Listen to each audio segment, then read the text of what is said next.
Just a week after our divorce was finalized, my former wife walked down the aisle again. It felt like a punch to the gut, not because I still had feelings for her, but because of how fast she moved on. Almost immediately, her social media flooded with photos of her and her new husband, each one paired with captions like, "Finally with the man I was meant to be with. I can't believe I wasted so many years before finding my true soulmate." I said nothing. Publicly, I kept my silence. But beneath that calm surface, I was a storm of disbelief, betrayal, and a strange curiosity I couldn't shake. How could she act as if our 10 years together had meant absolutely nothing? It was as though she wanted me to see every happy post.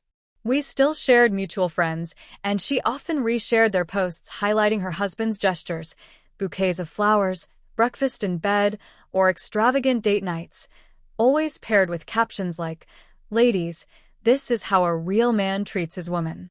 Still, I never responded. Not once. I just watched as she carefully curated a perfect fantasy for the world to see. Then, roughly 3 weeks later, I received a message that caught me off guard. It was from her sister, someone I hadn't heard from since everything ended. Out of nowhere, she wrote, "Hey, I know this isn't really my place, but do you have 5 minutes?" I replied, "Sure." She called almost instantly. I could tell she was hesitant. After a pause, she said, "I just want to apologize for everything and for what's coming." She didn't elaborate, but the tone in her voice unsettled me. And she hung up without another word. The very next day, the cracks in my ex's fairy tale life began to show. A mutual friend posted something vague but sharp. "Some people wear masks so long, they start to believe the lies they're telling." Hours later, I noticed several of my ex's recent posts had vanished. Her glowing honeymoon phase, at least online, was unraveling. I chose to stay out of it. After all, it wasn't my life anymore. Or so I thought. 2 days later, another message appeared. This one was even more surprising. It was from her new husband. All it said was, "Can we talk?" I froze. What could he possibly want with me?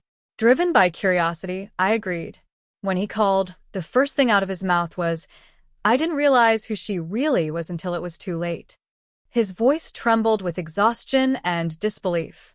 He had stumbled upon messages between her and another man, someone she'd apparently been involved with long before their wedding, even during the final stages of our marriage.